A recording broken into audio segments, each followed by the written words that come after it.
존 하위의 책 스코틀랜드의 신앙 영웅들을 통해 스코틀랜드 언약도들의 생애와 신앙적 투쟁을 살펴보기 위해 오신 여러분을 환영합니다. 오늘은 로버트 브루스에 대해 알아보도록 하겠습니다. 오늘 우리가 살펴볼 로버트 브루스라는 인물, 시작부터가 아주 흥미롭습니다. 1554년생, 스코틀랜드의 아주 유력한 귀족 가문 출신이에요. 네, 그렇죠. 아버지가 보기에 아들의 길은 딱 정해져 있었습니다. 바로 법관이었죠. 프랑스 유학까지 보내서 민법을 공부시켰고 돌아오니까 이미 왕의 승인까지 받은 고위 법관직이 기다리고 있었어요. 뭐 탄탄대로가 보장된 삶이었네요. 맞습니다. 모든 것이 완벽하게 짜여진 인생 계획이었죠. 하지만 브루스 본인의 마음은 다른 곳을 향하고 있었어요. 아, 다른 길이요? 네, 내면에서 들려오는 목표에 대한 부르심이 너무나 강력했던 겁니다.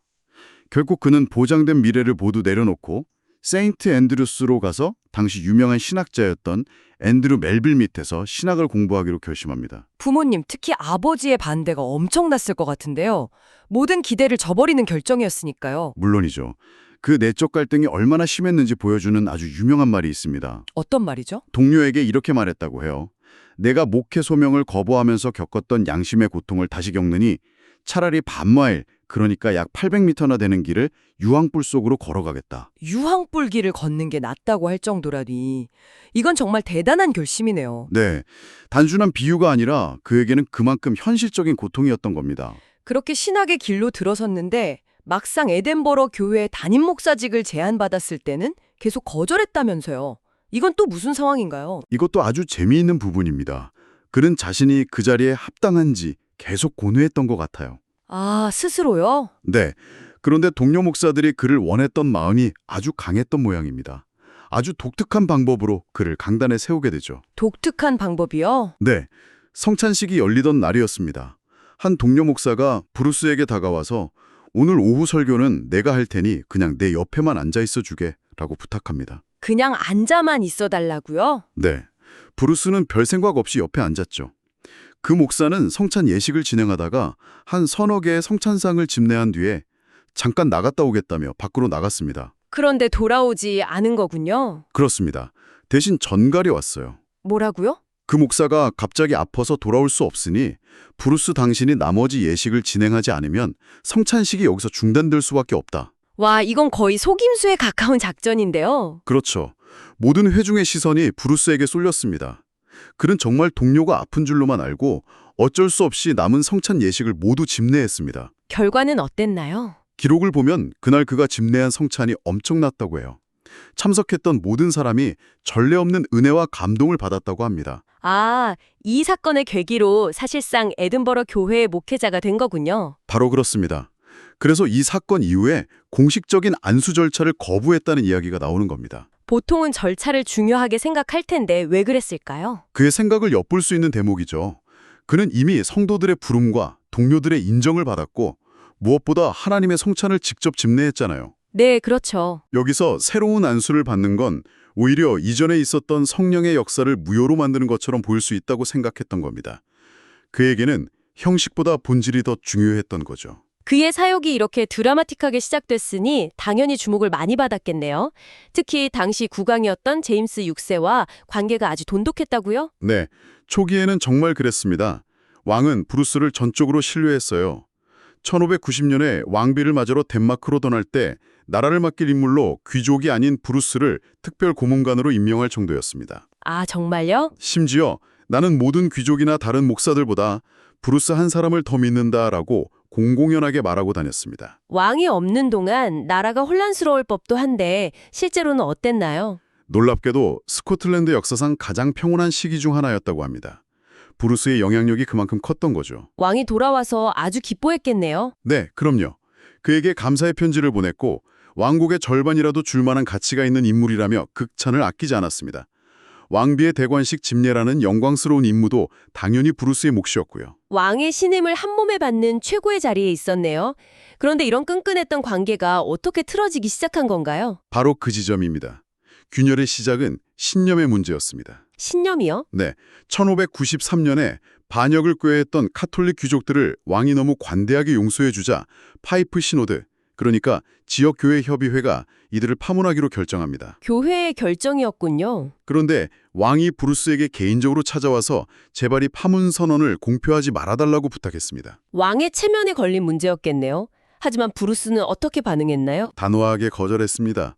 왕의 개인적인 부탁보다 교회의 결정과 하나님의 공의가 더 중요하다고 생각한 거죠. 아, 이때부터 둘 사이에 균열이 생기기 시작했군요. 네, 왕은 자신의 권위에 대한 도전으로 받아들였을 겁니다. 한번 금이 가기 시작한 신뢰는 걷잡을 수 없이 무너지는 경우가 많은데 이들의 관계도 그랬던 것 같습니다. 맞습니다. 갈등은 점점 노골적으로 변했습니다. 왕은 보스웰 백작의 반역 사건에 브루스가 연루되었다는 헛소문을 퍼뜨리며 공개적으로 비난했어요. 아니, 근거도 없이요? 네, 다른 목사들은 그저 결백하다고만 호소했지만 브루스는 정면으로 맞섰습니다.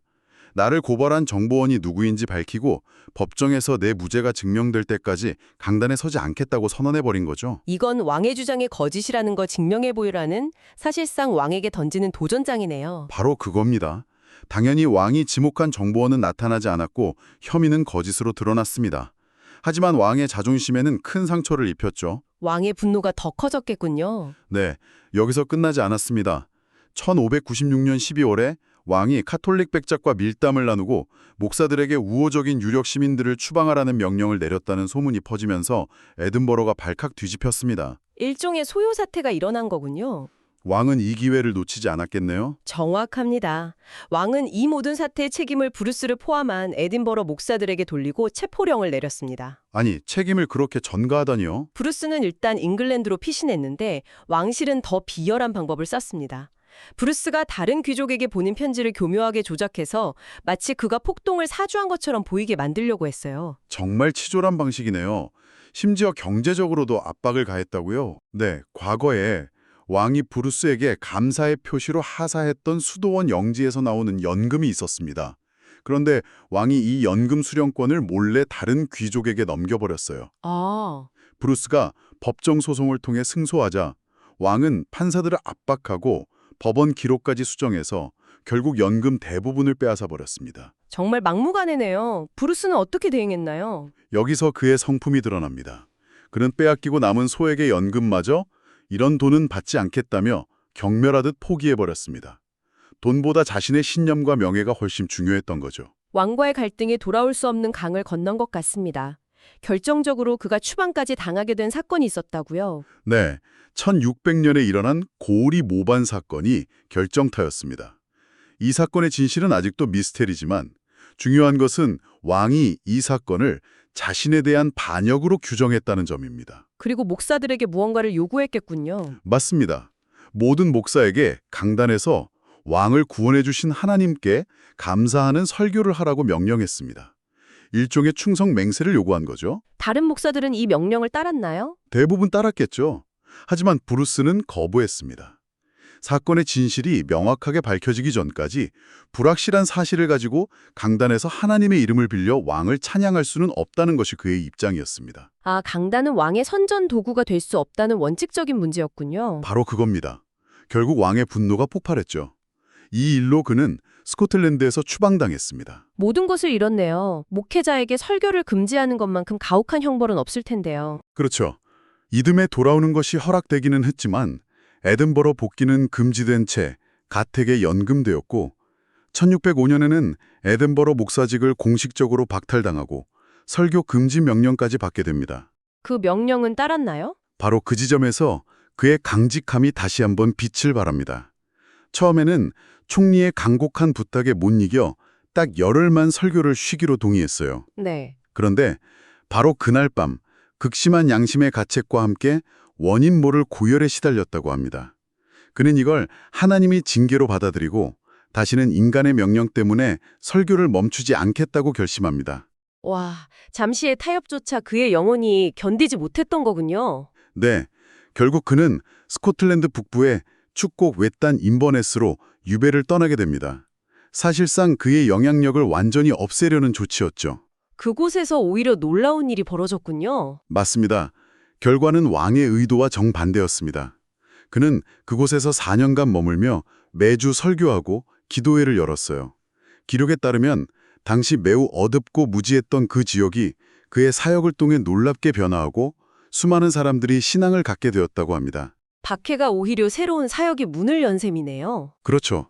그가 뿌린 부흥의 씨앗은 그가 떠난 후 수십 년이 지나도록 계속 열매를 맺었다고 전해져요. 그의 말년도 평탄지 않았을 것 같습니다. 네, 왕이 바뀌었지만 상황은 나아지지 않았습니다. 평생 감시와 통제 속에서 살아야 했죠.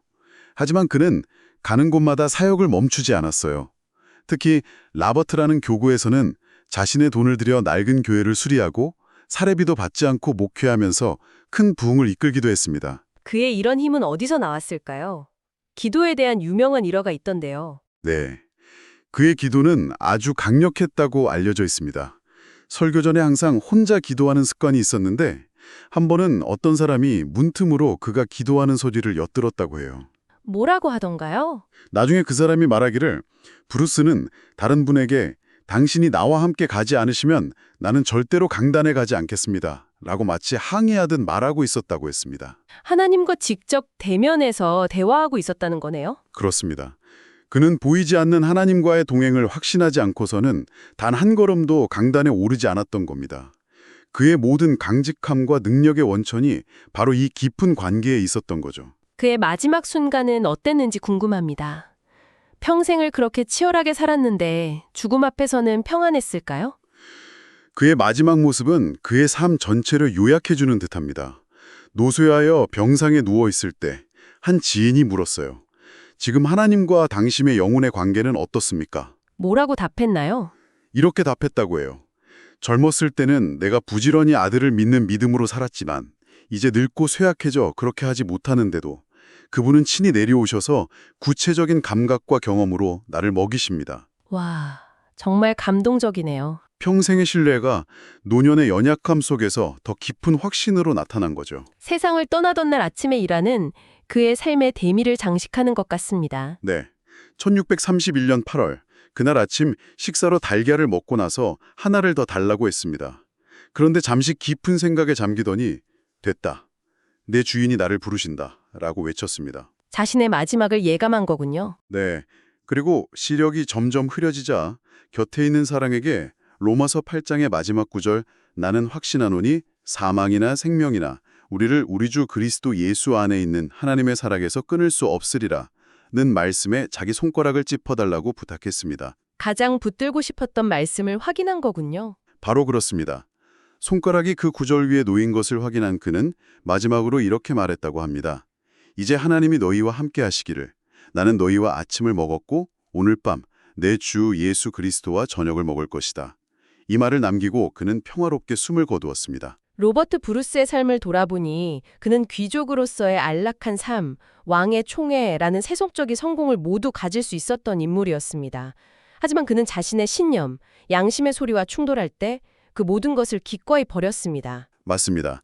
그의 삶은 권력 앞에서 꺾이지 않는 한 인간의 존엄성이 어떤 것인지를 분명하게 보여주네요. 그는 사도 시대 이후 가장 강력하게 성령의 권능으로 설교했던 인물 중 한 명으로 평가받습니다. 그의 이야기는 우리에게 중요한 질문을 던지는 것 같아요. 네, 편안함과 타협의 길이 아니라 고난과 저항의 길을 선택했을 때 한 사람의 인생이 후대에 얼마나 깊고 강력한 울림을 남길 수 있는지를 증명하기 때문입니다. 오늘 로버트 브루스의 이야기를 들으면서 그의 선택들이 여러분에게는 어떻게 다가오셨나요? 브루스는 왕의 명령이 자신의 설교를 통제하려 할 때 자신의 선을 그었습니다. 그의 이야기는 우리에게 이런 질문을 던지는 것 같습니다.